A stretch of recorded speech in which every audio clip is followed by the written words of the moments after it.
I would say this. I think our industry needs to come together in even a more unified way than we have in the past. And there could be opportunities for all of us to collaborate, to lobby for regulation, for legislation, maybe to advocate for causes that make sense for all of us.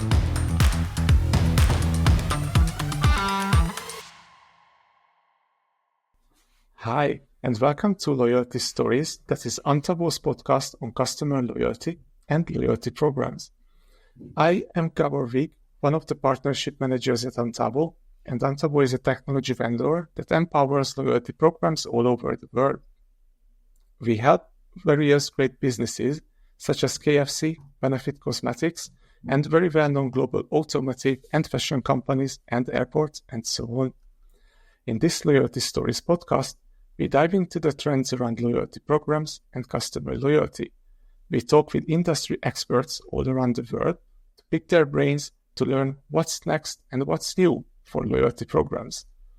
Today's guest is Bill Hanifin, the CEO and Managing Director of the Wise Marketeer Group, the leading global resource for professionals interested in customer engagement, customer loyalty, customer relationship management, and the broader category of digital marketing. Furthermore, they are the owner of the Loyalty Academy, the only professional certification body in the customer engagement and loyalty industry. The population of Global Academy professionals who have been certified so far are more than 800 people in 46 different countries. And I am very proud because I am one of them. In March 2023, I had the chance to attend their in-person training in Amsterdam, where I got CLMP certified. So this is so exciting to me to interview you, Bill. So let's start. How are you? That's great. Gabor, I'm doing great. Really good to be here with you, and congratulations on gaining that certification. It's great to have you part of the group. Thank you. And thank you very much for joining us today, Bill. Would you mind just do a quick, brief introduction of yourself to our audience? Absolutely. A very quick overview is my background originally was in financial services, and I somehow found my way into the marketing industry. And so I ran a consulting business for about 15 years, and ultimately some other people and myself came to acquire the Wise Marketer. And we've been operating that for about 5 or 6 years. We felt like there was a very large gap in the business of this very large and significant business, which we all know attracts a lot of investment.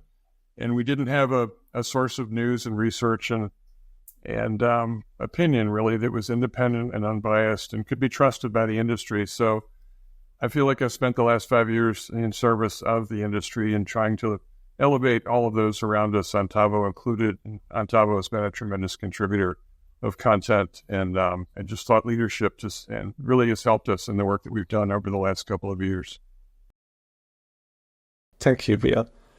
And as you have been working as an expert for a long time, and also this is a question that we ask from everyone, this is kind of expected. What is your favorite loyalty program and why? Ooh, that is always such a difficult choice. I could tell you, like a typical consultant, I'll say it can't be just one, but here you go. In a certain part of my life, I absolutely love something called Cumberland Farms. It's a convenience store chain in the United States that's quite large. Why do I like the program? Because they have a customer experience that's unparalleled in that space for me. They have an ACH discount program for gas, and it's all fueled by a mobile app. So that means that you connect your checking account to the loyalty program, and when you purchase gas, Cumberland Farms avoids the charges for MasterCard, Visa, Discover, Amex, all the credit card processors. They can pass along a fuel discount. So when I use the program, I get a 10-cent discount. It's fantastic. But more than that, when I come up to the gas pump, I can activate the fuel dispenser itself with the app, and I can pay with the app. So I can literally, except for having to get out of the car or truck and pick up the handle and put it in my tank, everything else is automated for me. It works very well. And as I'm fueling up, I can look at offers. They have a card linking type of feature. So they have offers in the wallet that I can look at while I'm fueling. So that's number one, and that's kind of in my daily life.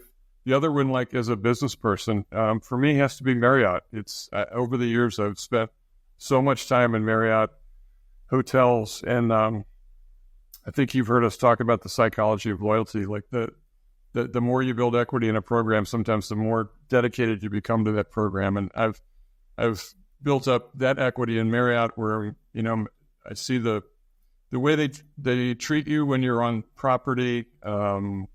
They've developed their app in a very nice way where you can check in before your arrival. You can enter your own room using the app, all sorts of other benefits and things. So it's just become a very comfortable thing that when I'm making plans to travel, I'm predisposed to think Marriott.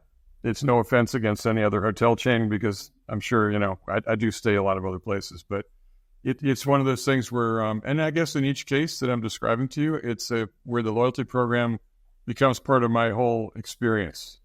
And so it's more than just the fact that I get a certain amount of points or a fuel discount. It's this experience that's making my life easier. It's saving me time and becoming convenient for me.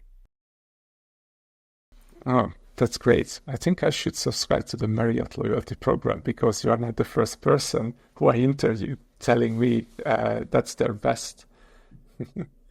And because you have seen a lot in, wearing your professional hat on, what would you say, what is the work that you are the most proud of? Oh, that's very interesting. In my professional career? Yes. For example, when you did an implementation or designing a program, what was the most, breathtaking invention that you tried to implement? There are two examples that I can think of, and they're similar models. So I was involved in the launch of two coalition or multi-partner programs. And one was very, very early in my career. It was in Peru. And I worked with Shell Oil and the largest grocer in the country of Peru, and a franchisor that had KFC and Starbucks and some other restaurants. And we were there to launch that program. We helped design it, launch it, and I saw it go into market and be very successful. It's called Bonus. There's been a lot of transition over the years. Believe it or not, we launched that program in 1998, dare I say, and it's still working today. So it's still in the market. It's still working today. It's no longer Shell as a fuel provider. It's another company that bought all the assets of Shell in that country. So that was very exciting, and it was my introduction to the loyalty business. And then many, many years later, this is probably now just about 5 years ago, we had the opportunity to work with a company which is the largest in Jamaica and one of the largest in the Caribbean. It's a 100-year-old company named Grace Kennedy. And we helped plan, design, launch, and for a while operate a multi-partner program. The difference in this case is that Grace Kennedy owned multiple businesses of different types. So they owned a foods business and a bank and an insurance company. They had a Western Union franchise for the country, and also a hardware franchise that you would be familiar with the name. So they had very diverse businesses and wanted to have a program that would reward people for patronizing all the different businesses under the corporate umbrella.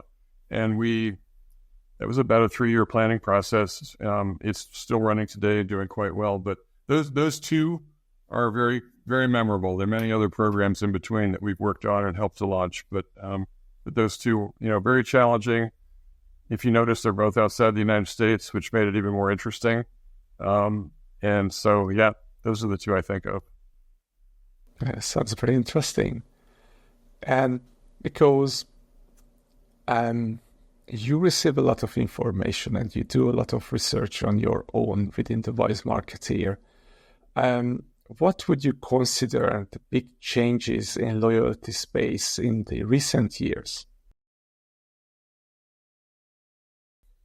I think some of the biggest changes are a realization that customers are looking for so much more. Like all of us as consumers have changed a lot.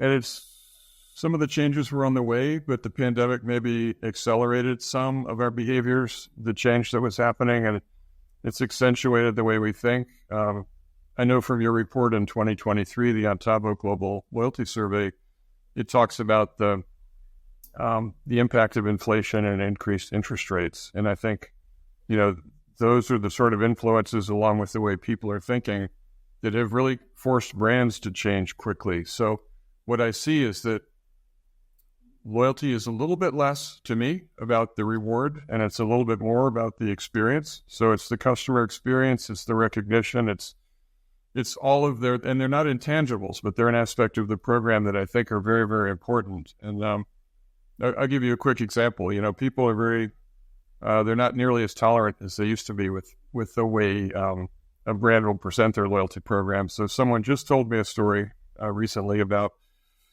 being in a department store in Canada, opening up their mobile app at 9:00 in the morning. They were in early to shop, and they received a message saying, "Good afternoon." And why? Because the company delivering this program is in the UK, they're in Europe, and so they had set their time from a European base.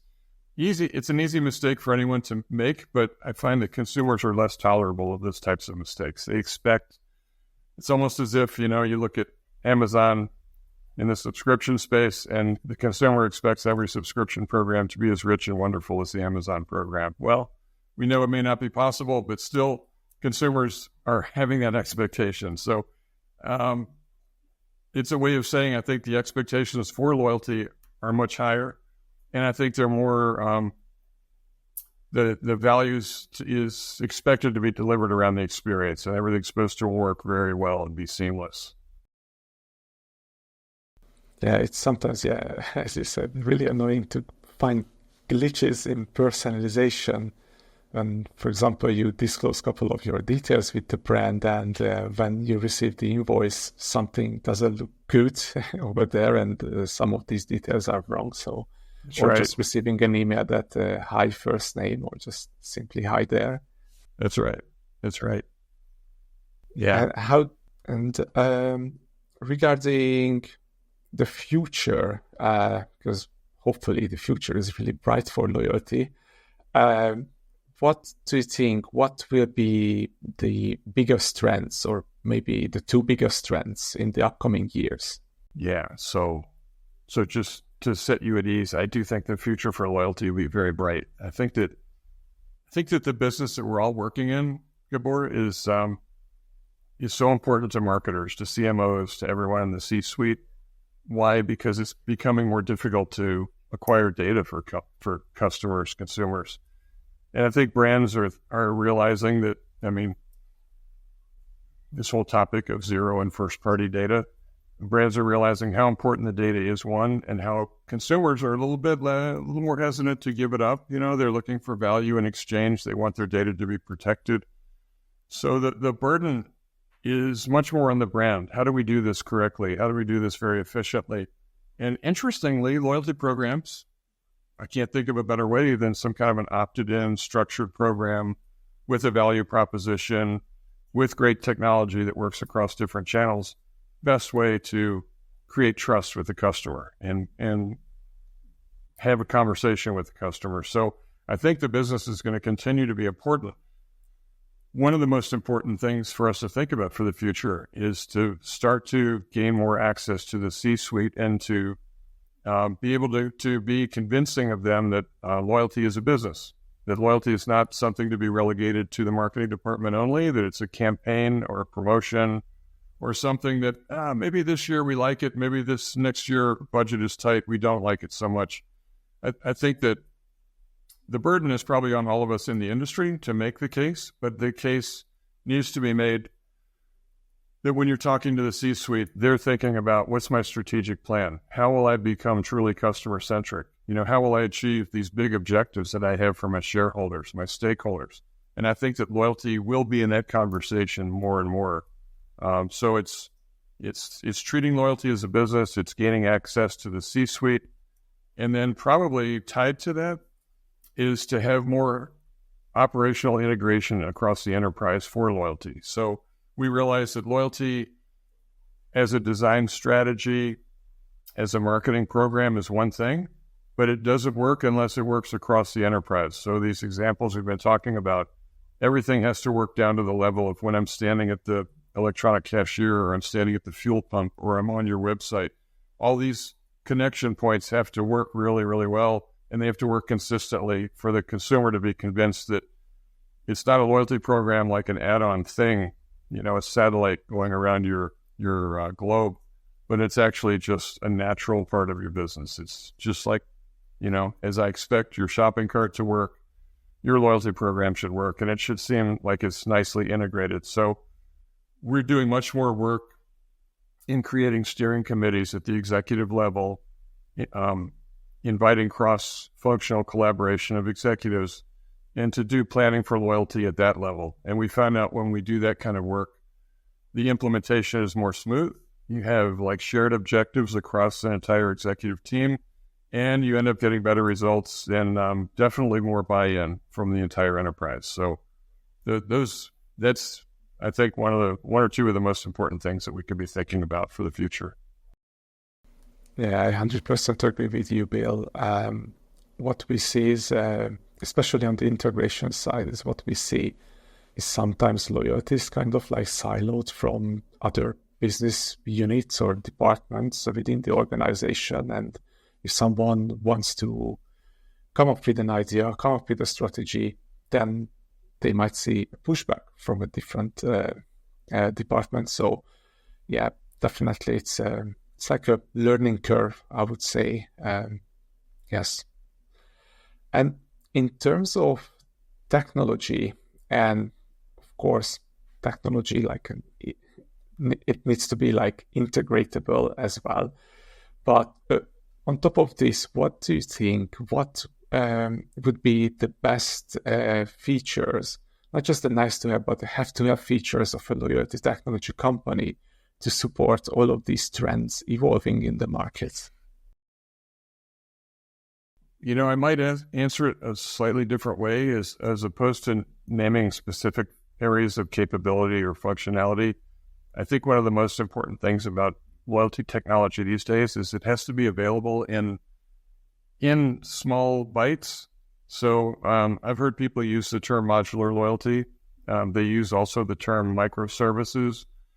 But the idea that you don't have to look at a loyalty technology as a comprehensive end-to-end platform, that if I want a new service to be added, maybe I have to make a really big change and enter into a big technology transformation. I think that these days, if a provider is able to be flexible and to offer specific areas of service and capability, and through APIs, I think you even use the term headless technology. There are different terms for all of this, but the ability to be able to plug in functionality and bring things into the marketplace in a short uptime, in a cost-efficient manner, and maybe even to convince the brand that, hey, we can test this thing and we can show you how it works. We could even support you in a campaign, and maybe it converts into something bigger as a result.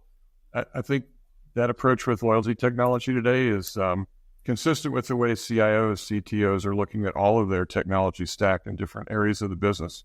So I'm glad to see loyalty and many loyalty providers starting to align with that idea. So now we become not like a project that gets thrown on top of the other tech debt that exists, but it's something that we can adopt and we can put into play, and we can prove an ROI in a reasonable amount of time, and then make a decision after that. Thanks for sharing this, Bill. Is there anything else that you have in mind that you want to share with the audience that we haven't touched upon that yet? I think we've talked about customer experience, which I really do believe is important. I would say this: I think our industry needs to come together in even a more unified way than we have in the past, and there could be opportunities for all of us to collaborate, to lobby for regulation, for legislation, maybe to advocate for causes that make sense for all of us. Because if you think about it, the average loyalty program, the ones that are mature, like big airline frequent flyer programs or that Marriott program I mentioned, they have tens of millions of members. And so these people have some shared interests and common values to some extent. I think more could be done with the loyalty communities, for greater good. And so that's something that would be interesting to explore. I think also like the leadership that I mentioned when we talk about lobbying can be a bad word, but just showing leadership on sensitive topics. So I'll give you one example, data being so important. And then we know that we have data regulations, privacy regulations in every country in the world now, just about. So GDPR and our CCPA in California and the United States, things like that. I feel like we should be coming together as an industry to create some proposed standards for how we manage data, to demonstrate that we're the ones that really are as expert as anyone in the world on these topics, and that we could have a greater voice in how these regulations are formed, which guess what that does? It helps the customer, it helps us.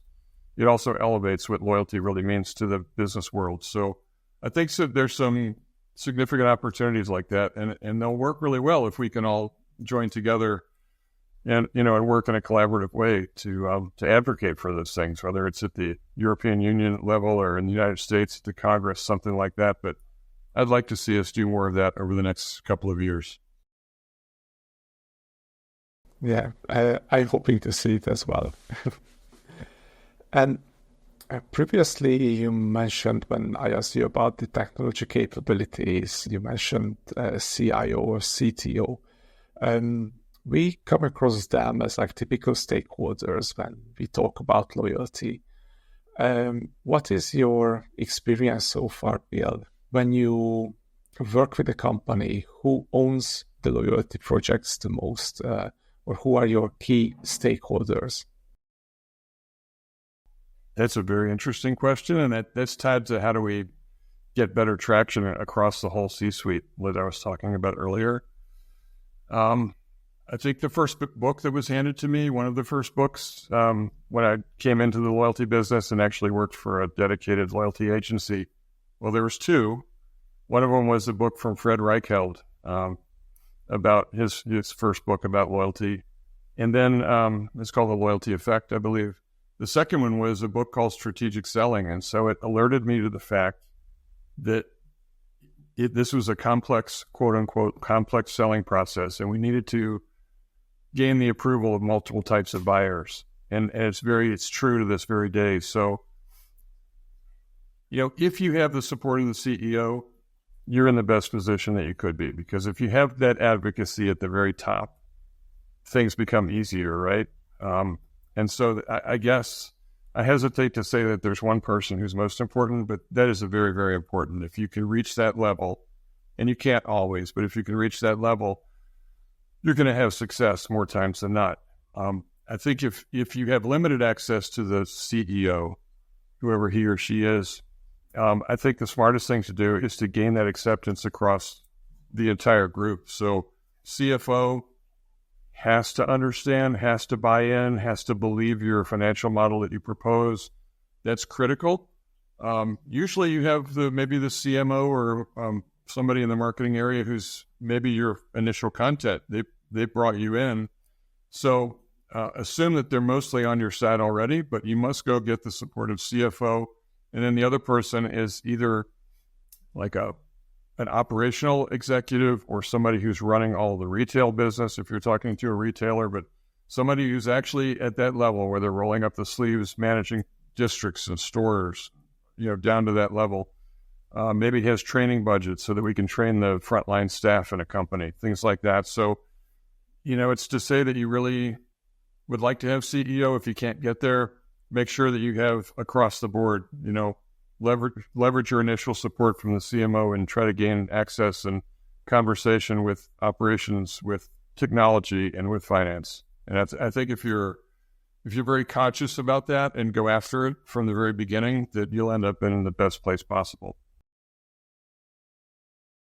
Great. Thank you, Bill. And welcome. I've got one final interesting topic in mind.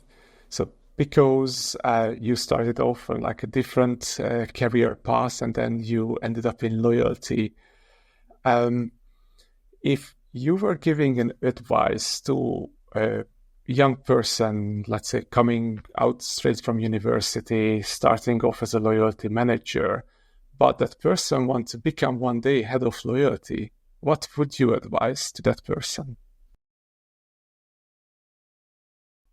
I'd probably advise them to realize, somebody once told me that when you're the person who's connected to the revenue, then you have a lot of potential and you're in a reasonably safe place. Because if you're the one who's either responsible, the so-called rainmaker, or the person who's responsible for clients that represent revenue, that's really important.